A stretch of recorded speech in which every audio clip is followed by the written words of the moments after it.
Good afternoon, students. As I told you yesterday, I'm at a meeting this afternoon. Um, Mrs. McCarthy is here in my place, so at any time, if I'm going too fast or you just need time to write something down, she can pause the video for you. If you have any questions that you need and someone in the classroom can't help with that, then just make note of them and we'll make sure we take care of them tomorrow. This question is the question that we left with yesterday right at the end of class. And I just wanted to recap it just a little bit. This is question 9 in your homework from page 158. In the textbook, they don't have the graph, they just give you points. So it's the same concept, and you can get that question like this, as shown on the board on a test, or you could have it as it's written in question 9. Basically, there are two things we need to find. The first thing is our vertex. And our vertex is important because it gives us the point PQ. And remember, of course, that what we're dealing with is we're dealing with the equation, the quadratic function equation in vertex form.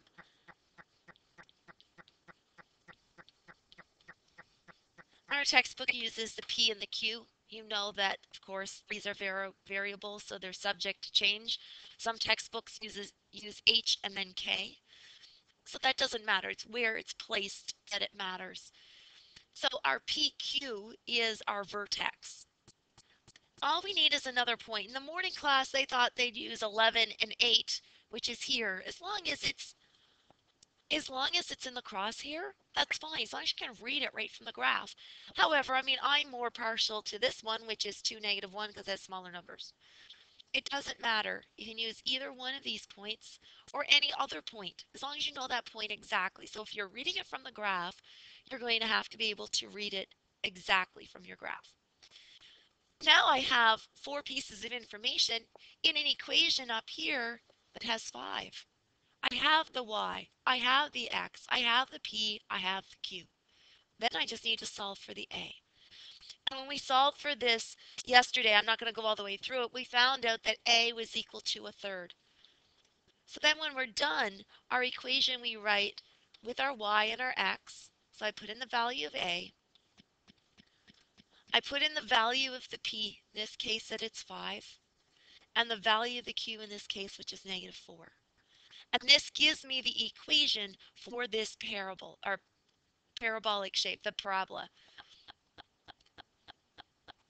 I know some of you like to have instructions and some of you weren't here yesterday, so we'll just slide this across and I'll bring it forward so you can read it.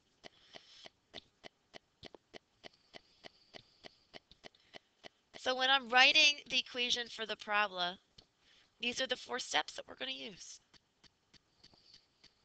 If you have any problems with these, we'll go over a couple more of them tomorrow. Just make note of the ones that you're having trouble with. When I was looking through the problems, I realized some of these I'm going to use a different method, or the textbook does a little bit. So there's only a couple of questions that the textbook is using, but we need to understand quite a bit in order to answer these questions. And these require what we call transformations. And specifically, I was looking at questions 10 and 11, and you could figure them out, but it helps if you have some background information. So I want to at least start the class basically with this background information that we're going to look at. You may have studied transformations of graphs before. They used to be in the old grade 8 program. I don't know the new curriculum as well yet. And you did a lot of reflections and what are called translations, and maybe you had dilations, those types of things. So we want to make sure we understand the vocabulary. And so when I am performing a transformation, that means I'm converting one graph to another graph, or I'm moving it. Okay, a variety of different things. All together, those are called transformations, and they are performed in the following order. So this is important that we know. So number 1 is the stretch. Now that can be a vertical and a horizontal stretch. And we're going to do more of these in grade 12 when we look at any function. But for grade 11, we're only going to deal with the parabola. And when we deal with the parabola, we're only going to deal with a vertical stretch. And then a reflection. So this could be a reflection, the x-axis, the y-axis, y equals x line. When we're dealing with the problem, the main one that we're looking at is our direction of opening. Does it open up or does it open down? So we don't have any major transformations we're going to use. We're just going to use the x-axis reflection. And then a translation itself is a movement, left, right, up, down. So this is dealing with the P and the Q. It's telling us how it moves. Right, so we need to know a little bit about that. If we looked at example one and you had gone through it, and in the textbook they talk about combining the transformations, graphing according to the transformations. And so we want to be able to take some information and say, okay, how do I read those transformations? If I'm given an equation, what is being applied to it? And basically what we're doing is we're changing from our function of x squared into another function. And we're saying what is being applied to this basic function to get that equation. Now, before I move forward, I just want to make sure we understand a couple of things. These are parabolas, and our parabolas are functions. These are quadratic functions. That's the whole title of chapter 3. And because it's a function, I can write it in function notation as I did here. F of x is equal to x squared. But know that that's the same as saying y is equal to x squared. F of x and y are synonymous if I know I have a function. They're not always synonymous, but if it is a function, I can write it in either form. So just so that I don't want to mess you up, just so that you understand that they're interchangeable. So our basic function of f of x equals x squared. Well, let's look at what happens if I had this function and I say f of x is equal to 3x squared. The question is, what has been done? Well, you can tell me things about it. We've been teaching it with our vertex form. We know this opens up. We know it's narrow. But if we look at it according to the transformations, what transformation has occurred here? Well, it has a stretch. It has a vertical stretch.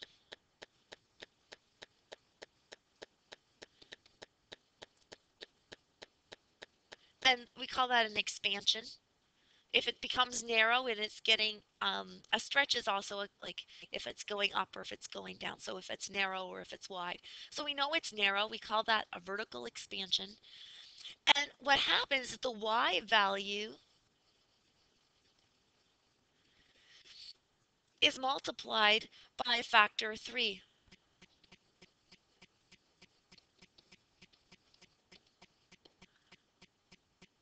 All the y values have been multiplied by a factor of 3. And I'm using the colors, hopefully you can tell I'm using the blue and the green. Let's look at these two functions. If I do a table of values for the function x squared, and I'm just going to take uh, some points around my vertex.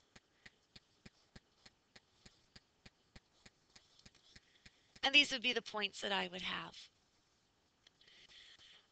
Now this is when I have my y is x squared. Right, so let's call this y1 is x squared.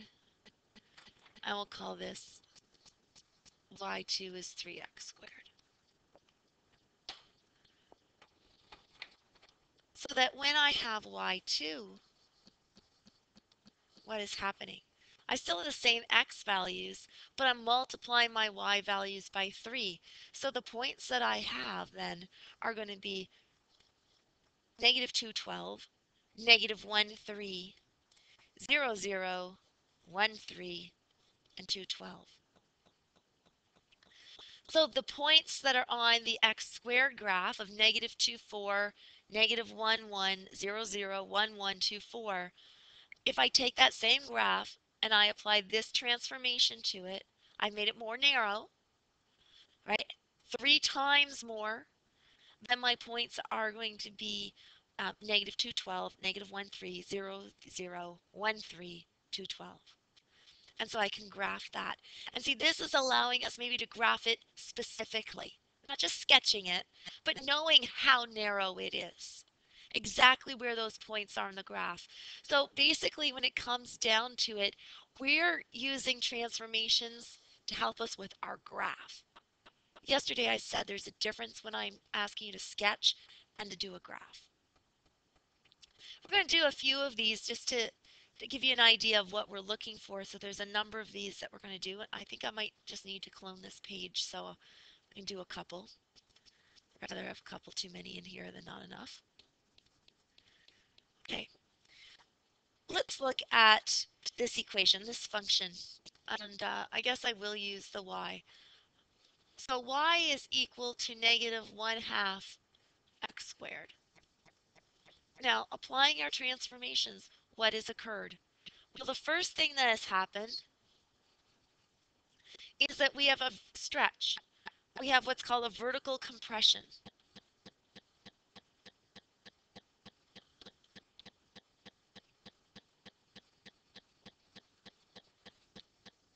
And this means that the y values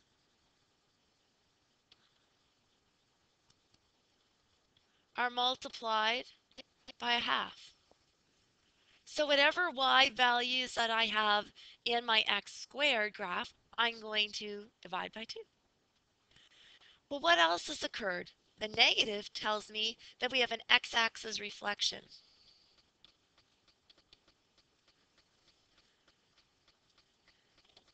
And in an x-axis reflection, all the x values are the same values, but if it was in the positive quadrant, it's now in the negative quadrant, the y value. So what happens, right, if I'm doing a reflection and I had this graph, right, the reflected graph, did it take the whole thing? Okay. When I reflect that graph, um,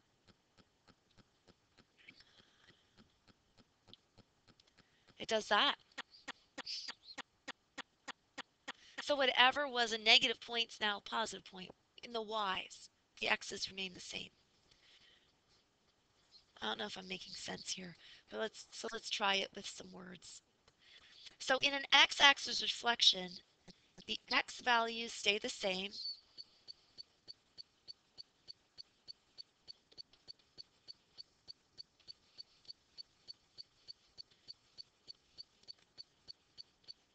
and the y values change sign.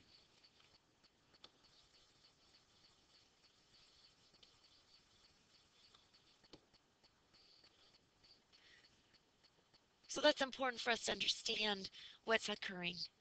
Now, if we do this with the table of values, where with our table of values, this y is x squared, okay?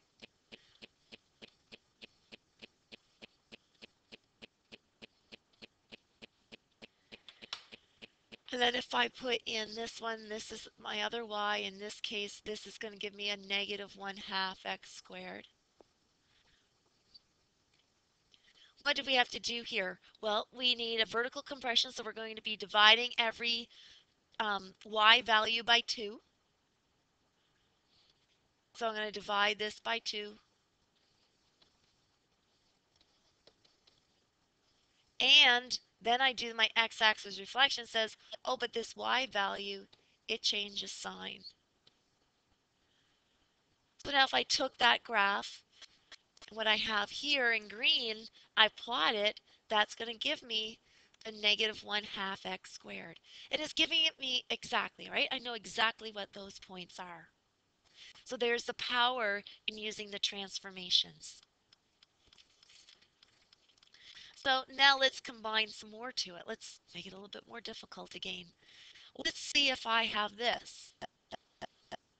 Y is equal to negative 2 x plus 3 all squared minus 1. Which is different than I have in my notes, so we'll go with that. What's happening here? So the first thing we want to look at, all right, is our vertical expansion. So what do? We're multiplying by 2. And then the next thing we have is that we have an x-axis reflection.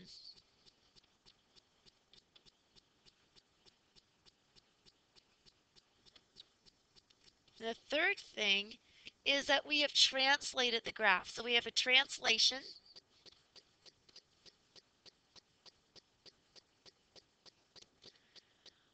Horizontally, which direction did we go? Yeah, don't be confused by that plus sign. It says that we've moved left. In just case people are having trouble, we're going that direction, 3, and we went down, 1. Right? Remembering, of course, that here P is equal to -3, Q equals -1. Now I find it harder whenever I do my table of values, but I'll show you how I work it again.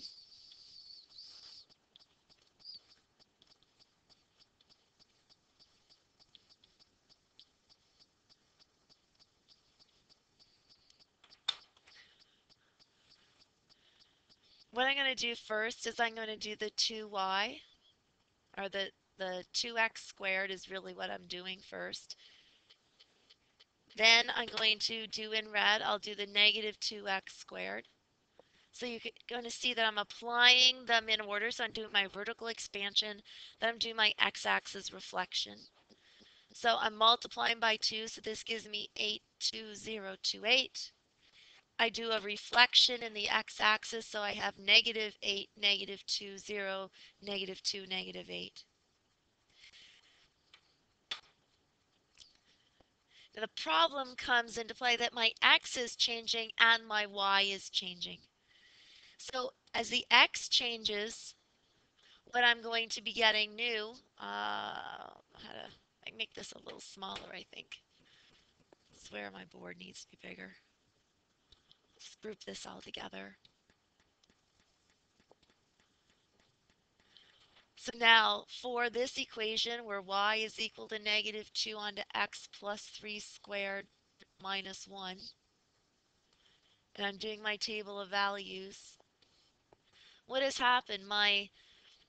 Um, my x has moved to the left 3, so if it's a -2, it's now -5. And what was -1 is now -4, and what was 0 is now -3. 1 is going to give me -2, and 2 is going to give me -1. So those points have changed. Okay, so from here to here, I've it's 3 this way, so that means subtract 3.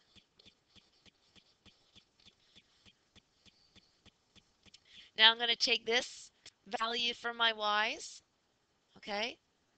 I'm going to put them in here because what has happened to those, remember I applied my stretch, I did my reflection, and now I'm going to do the down 1, which means I'm going to have to subtract 1.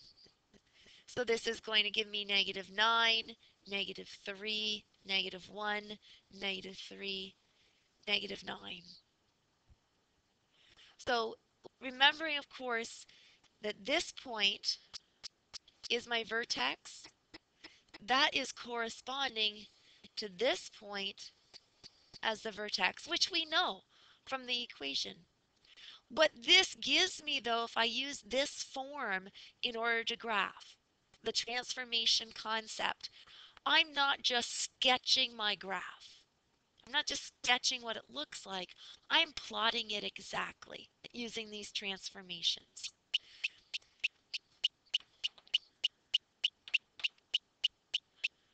All right, so this is using our table of values, getting those transformations, and doing that exactly. Uh, Question number 11 is going to deal a bit with those transformations in that, I think, kind of in that form that we're looking at. In questions 1, 2, and 3, they're asking us to explain that transformation that's occurred, so we need that order explained. In 5, you're working from the graph backwards, and that's a little bit more complicated, so I'm going to leave that until I'm here so I can go through that with you. This is doing this, it's kind of like mapping, what I just did, using my table of values to do this. There is something called mapping specifically. And mapping involves taking a point on the basic graph, in this case a point on the function y equals x squared, performing transformations to the point to get to the corresponding point in the transformed graph. We've actually done that.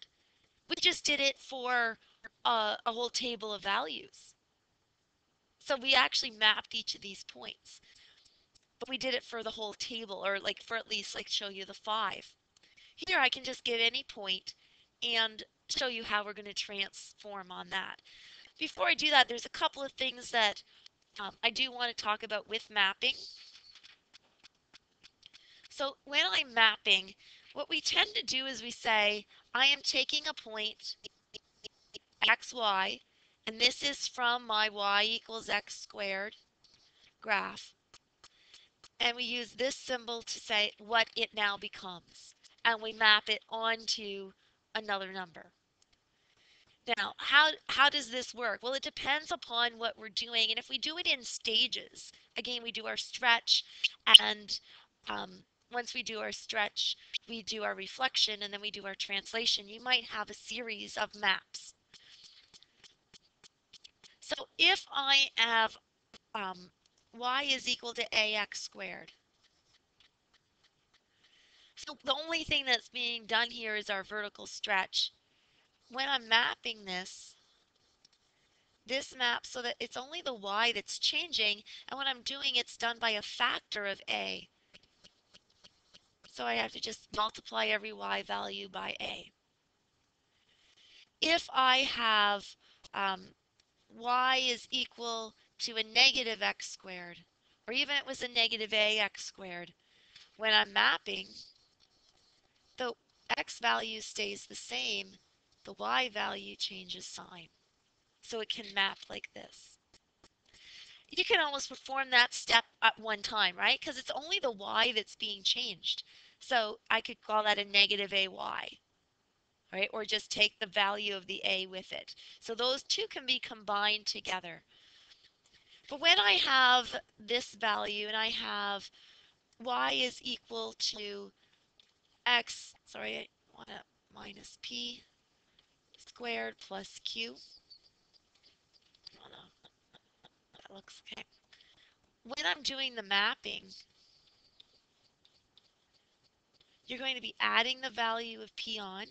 If p is negative, oops, I didn't mean to close that bracket. Right, you're subtracting it. And then you're adding the value of q to the y. And this is the mapping notation that we're going to use. Notice the example I have. It says, let's take this point 2, 4, which is on the function y equals x squared, and we're going to map it for this function that we have, negative 2x plus 4 all squared minus 1.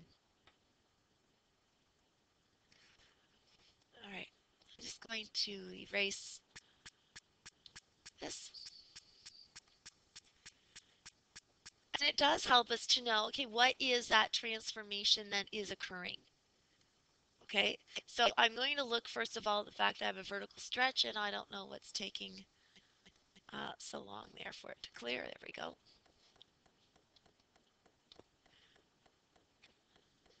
So we have this point 2, 4, and I'm going to map that to the point 2, 8. And what did I do? I did the vertical expansion by the factor of 2. Now what I'm going to do is I'm going to take that point 2, 8, and it's going to become 2, negative 8. And what did I apply to that? This is my x-axis reflection.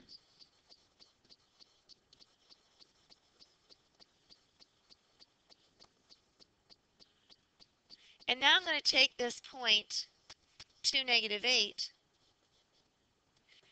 and I am going to perform my translation on it.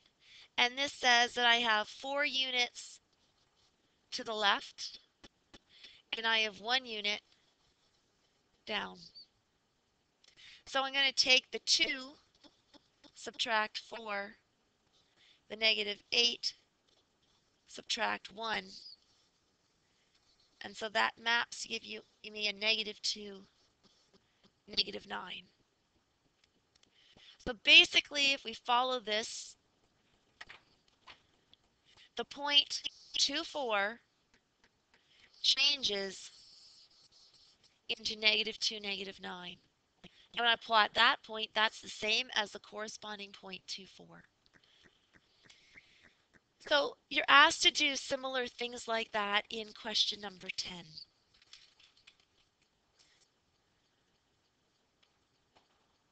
The form on which we're doing it, you'll be doing a little bit more detail with this in grade 12. So I'm not going to worry too much, but I want you to get the gist of it. Are you going to be able to answer the questions that are there?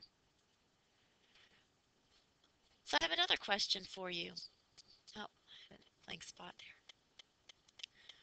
What's an x-intercept? Does anyone know what an x-intercept is? A minute, why don't you talk to your elbow partner, or you can look it up in the textbook at the back if you don't know what it is. Have a look, see what it is.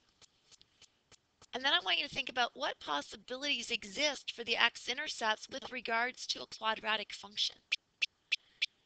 In other words, what are the possibilities that are there? What can I have for x-intercepts?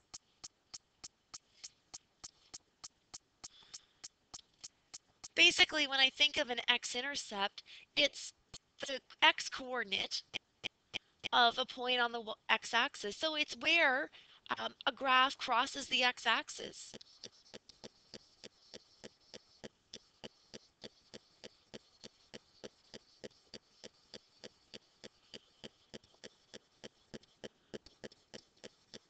Now there's a couple of things that are important when we have that point.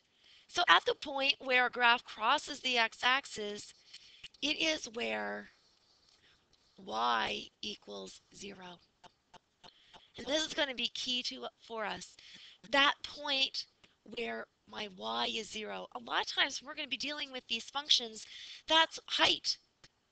Most of these are height. When we deal with projectile motion, we're dealing with height. It's when our height is 0. It's when something's on the ground. That's really what we're looking at. So before I answer the question about what possibilities exist, I want you to take these 3 functions and I just want you to sketch them. Again, let's look at what does Mrs. Kolbeck mean by sketch. It means just get an idea where the vertex is. Is it narrow, regular, wide? Does it open up? Does it open down? And just draw your parabola. I want you to do that right now, please. And when you do that, I want you to determine the number of x-intercepts that we have for each function. And you can just pause here and then I'll be putting the answers in. All right, I'm going to just talk my way through how I'm doing this so that I know that we had some people missing the last couple of classes. So I'm going to start with my vertex when I do my sketch. So this is telling me my P is 0, my Q is negative 3, so I'm looking at the point 0, negative 3. There's my vertex. Because this is 0.8, it's positive, so I know it opens up. It's less than 1, so it's going to be wide. Not too wide. So there's parabola. How many x-intercepts? 2 x-intercepts. Crosses the x-axis in 2 spots. I don't really care at the moment where they are. I just want to know how many are there. Now let's look at this one. My P value is 1. My Q value is 0. So I have the point 1, 0 as my vertex. And this opens up and it's narrow. How many x-intercepts? 1. The vertex is on the x-intercept, or is on the x-axis. So when my vertex is on the x-axis, I will only have 1 intercept. I'm going to actually show you this now. We'll come back to it more in depth. This is a perfect square. it's a perfect square, I'm only going to have the one intercept. Now let's look at this one. My p-value here, the p-value is -2. The q-value is -1. So my vertex is at, I don't know if I got that there. Still doesn't look right. I must just not be calibrated correctly. Is at -2, -1. It opens down, and I know that because of the negative that's right there, and it's narrow. How many x-intercepts? 0. It doesn't cross the x-axis. So our possibilities that we could have 2 x-intercepts, we could have 1 x-intercept, or we could have no x-intercepts. Those are the 3 possibilities when we're dealing with any of these functions. Now, there are a summary of results. These are just taken right from your textbook. But I figure if we just did them a little bit at a time here, so it helps. In this particular one, if I have the function 0.8x squared minus 3, my a is greater than 0, so it opens up. Q value is less than 1, so the vertex is below the x-axis, and it crosses the x-axis twice. So basically we have, and for some of these, if you're really good at sketching it, it's just as fast to sketch them. But you can look at these rules. Some of you like to memorize these rules. For the second one that we had the a value is greater than 0. The q value is equal to 0. It touches the x-axis once. And I think there's an aside in the textbook, and if not, there should be. Does it really matter if it opens up or if it opens down? In this case, it doesn't, because you would still have that vertex there. So if it opened down, you still have the 1 x-intercept. So it doesn't really matter. And then the third one we looked at was when we didn't have an x-intercept. And that happens if my a value, in this case, it was less than 0, and the vertex was below the x-axis, so it didn't touch. But, it could also be the situation where my vertex is above the x-axis and it opens up. That one also doesn't have any x-intercepts. Okay, so those are just the summaries of our results. And that's taken straight from your textbook, so you don't need to take the time necessarily to write it down. Now, can you do this without sketching it? Can you just rationalize through it, think through it without graphing, determine the number of x-intercepts for each quadratic function? Give it a try, and if you struggle, at least sketch it so you can figure it out. I want to pause here, and then I'm just going to pull the answers over.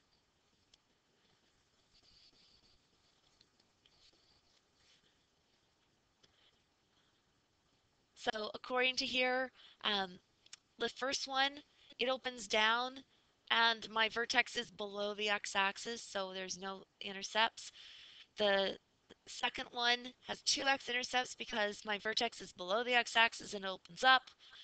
And in the third one, my vertex is on the x-axis.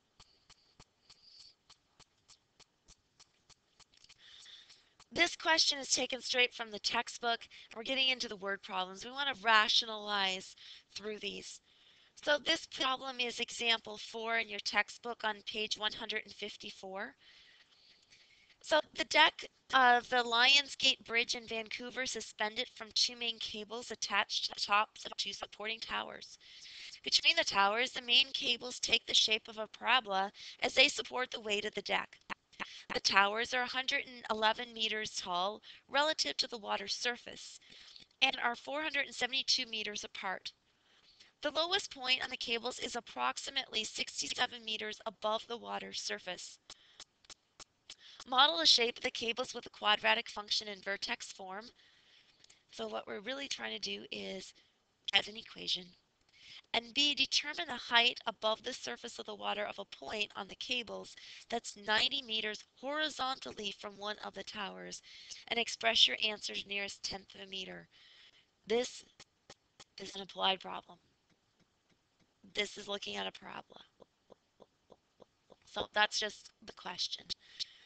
First thing we need to do is have an idea of what it looks like. Let's take the meat out of this question. So we have a bridge. More importantly, we've got a parabola. And we have some data that's here. We know our towers are 111 tall relative to the water's surface. So when we're looking at this, over here is where we're looking. And here's the water's surface. Right here is our water. Okay. So it gives me where that tower is off of the water. And then I'm looking at my cable, and if I take my vertex being where that lowest point on that cable is, I also know that it is 67 meters from the water.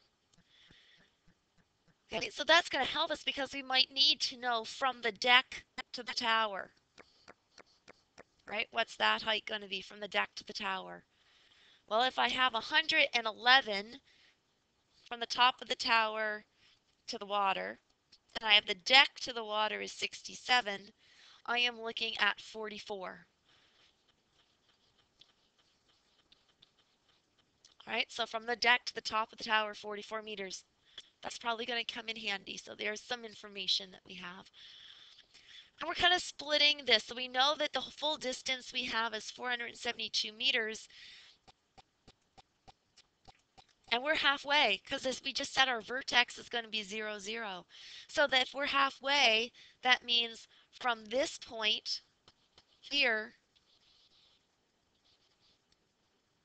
to this point here has to be 236 meters. All right, so we've got some information that we're looking at. Okay, so now it says, well, let's model the shape of cables with a quadratic function in vertex form. Let's take this information. Can you give me the equation of the graph? Well, do we have some points? Um, oh, I'm sorry. I was thinking, just when I'm looking at this, I was thinking it was to the deck. Our vertex is not on the deck, it's above it. So it's this line right here. So I'm just gonna, sorry, I saw that. I'm gonna change that because that is the line I'm drawing, but you can't see me right here. Okay, that line, and that's where my vertex is. That's going to be important. I think if I go to the next slide, we can fill some of this in. There we go. So here's my vertex. What is the coordinate from this point, or I could take this point. Remember what we had done here is we said from here to here is 44. And we said from here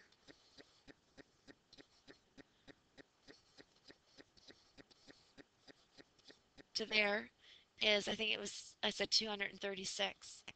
So what is this point on our graph? So this point is going to be over this way, 236, and up 44. This point is going to be over the other way, so negative 236, 44. So when I'm dealing with that, what we're going to do is we're going to use our vertex, which is here, is our PQ. And just use our formula, like what we were doing last night for homework.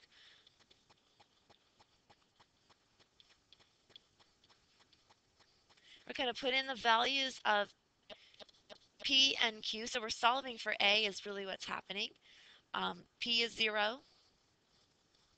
Q is 0.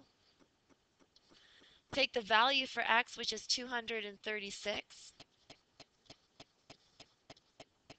And the value for our Y, which is 44.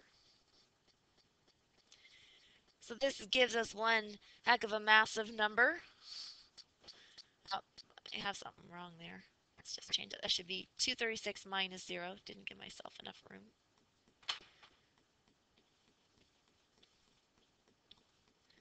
So really a 44 is equal to A onto 236 squared. Those zeros are needless. So this is 44 is equal to A, and I've got 55,696.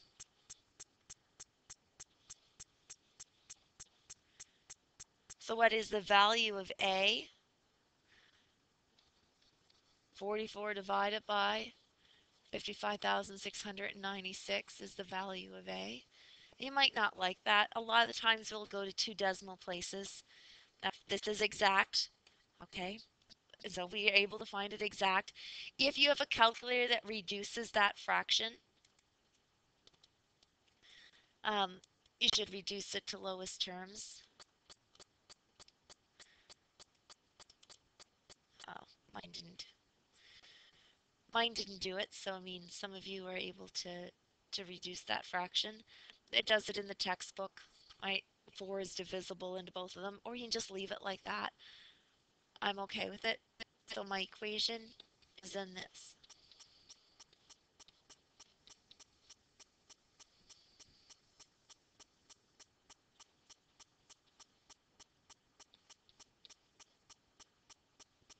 It opens up.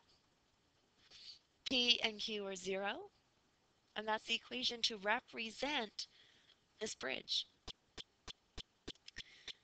Well, let's look at the second part, because I'm going to use this equation. All right? We're going to use that equation to help us to determine the height above the surface of the water 90 meters horizontally from one of the towers. So we're going 90 meters from the tower. So let's go this way. We know that this was 236, right? From here to here is 236.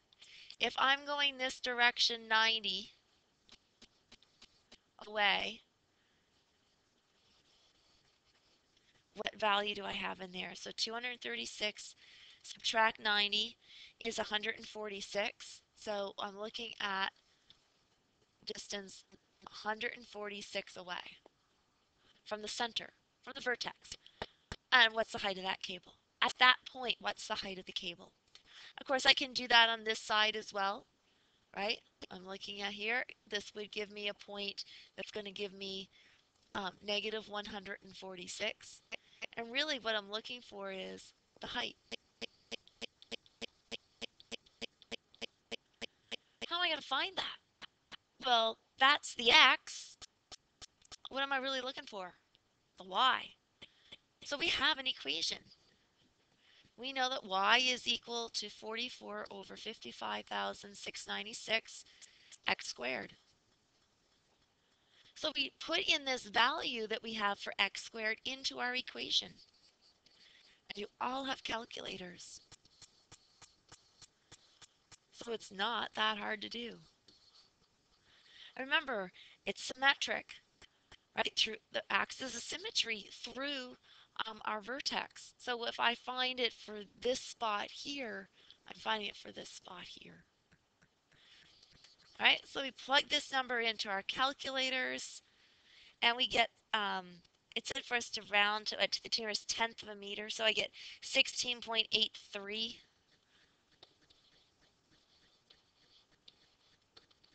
and more. So therefore, okay, a point 90 meters from the tower, okay, the cable is 16.8 meters high at a point 90 meters from the tower. Either tower, by the way.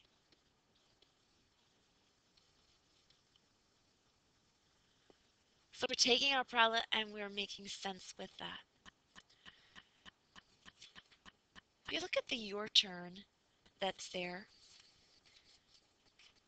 The your turn, just by looking at it, we already know what that value of a is going to be. We know it's going to have to be negative because our parabola opens down. So I want you to take a moment, do the your turn, see if you can figure that out. And then I do have the answers right in here, so at least you can check your answers. There are a number of problems that I'm wanting you to do. I've added them up to the board. It is important probably to do them in this order. There is a challenge I'm putting out to you. Um, question 22 is a challenge. I It's not one that just comes quickly. You want to think through it. And that's kind of like those angry birds of Mr. Ramsey's. That's the concept that we're getting to. Okay? So I'll just probably want to pause here, but then you can go back and I'll just put in the answers. So those are the answers for this particular one. Um, I said to click here for the complete answer. I don't think I actually did out the complete answer, but um, I can do that for you if you need me to tomorrow. All right, so have a good day and I'll see you later.